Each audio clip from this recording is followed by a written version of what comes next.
लागल लागल झुलनिया में धागा।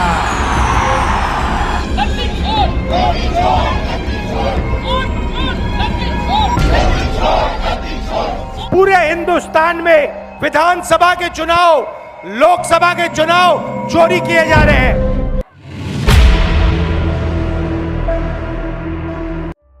लोकतंत्र की सबसे बड़ी संस्था चुनाव आयोग पर विपक्ष का सीधा निशाना। राहुल गांधी से लेकर अखिलेश यादव तक एक सुर में उठ रहे सवाल।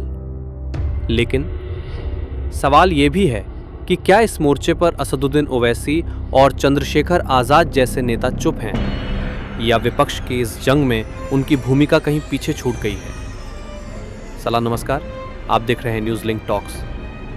देश की सियासत में इस समय एक बड़ा सवाल गूंज रहा है, क्या चुनाव आयोग निष्पक्ष है? विपक्ष लगातार आरोप लगा रहा है कि आयोग सत्ता के दबाव में काम कर रहा है। सबसे पहले बात करते राहुल गांधी की। राहुल गांधी लगातार प्रेस कॉन्फ्रेंस और सोशल मीडिया पर चुनाव आयोग को कटघरे में खड़ा कर रहे हैं। उनका सीधा कहना है कि आयोग सत्ता पक्ष की ओर झुक चुका है, विपक्षी नेताओं की आवाज दबाई जा रही है और जनता के लोकतांत्रिक अधिकारों से खिलवाड़ हो रहा है। मैं आपको स्टेट से कह रहा हूं, पूरे हिंदुस्तान में विधानसभा के चुनाव, लोकसभा के चुनाव चोरी किए जा रहे हैं और इनकी आखिरी साजिश यह है कि बिहार में SIR करके नए वोटरों को जोड़कर, वोटरों को काटकर ये बिहार का चुनाव चोरी करें।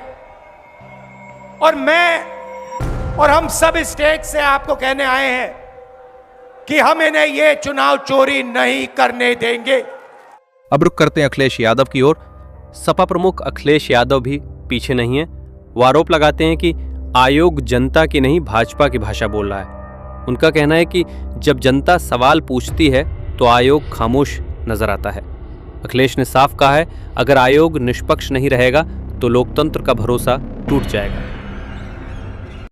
देखिए, काफी बदलाव होगा GST को लेकर।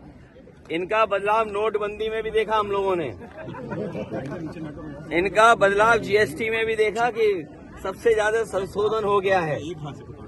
तो इसलिए अभी इनकम टैक्स है जो नया कानून लगाया है, अगर आप 1 रुपया भी खर्च करोगे तो सरकार जानना चाहती है कि 1 रुपया कहाँ खर्च किया आपने।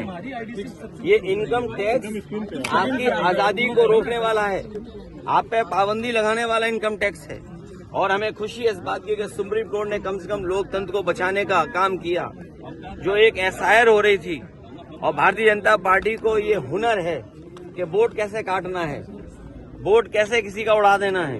कम से कम इस फैसले के बाद पॉलिटिकल पार्टीज बूथ स्तर पर अपना वोट बचा पाएंगी और अपना वोट जुड़वा देंगी।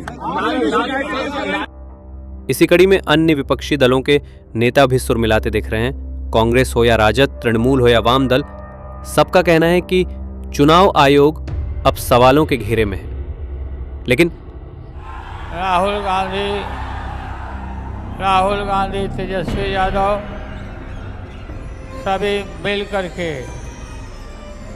एकजुट होके, खड़गे जी सब लोग मिल के इसको उखाड़ के फेंकिए। लोकतंत्र को मजबूत होने दीजिए। लागल लागल झुलनिया में धागा, लागल लागल झुलनिया में धागा, बल्लम कलकत्ता चलाओ। यहां से उठता है असली सवाल। AIMIM के असदुद्दीन ओवैसी, जो हमेशा अपनी आक्रामक राजनीति और तेज बयानों के लिए जाने जाते हैं, इस मुद्दे पर खामोश क्यों है? क्या वजह है कि जब पूरा विपक्ष एकजुट होकर आयोग पर हमला बोल रहा है, ओवैसी किसी बड़े मोर्चे पर दिखाई नहीं दे रहे? क्या वो इस लड़ाई से दूरी बनाए हुए हैं या फिर उनकी राजनीति की दिशा कुछ और है? चंद्रशेखर आजाद रावण, नगीना से सांसद और आजाद समाज पार्टी के चेहरा। दलित राजनीति से उठकर संसद तक पहुंचे चंद्रशेखर आजाद भी इस समय विपक्ष की इस मुहिम में बहुत मुखर नहीं दिख रहे। लोग सवाल पूछ रहे हैं, जब राहुल और अखिलेश जैसे नेता खुलकर चुनाव आयोग से टकरा रहे हैं तो चंद्रशेखर आजाद की भूमिका क्यों सीमित है? क्या वो रणनीतिक खामोशी है या फिर विपक्ष की मुख्य धारा में उनकी पकड़ अभी उतनी मजबूत नहीं?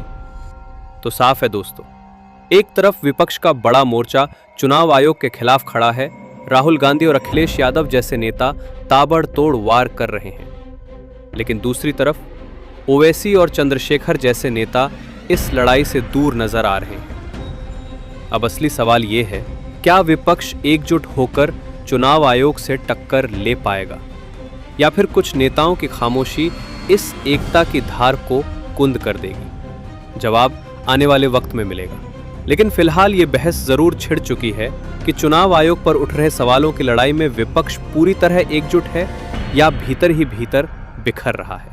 आप देखते रहिए न्यूज़ लाइन टॉक्स।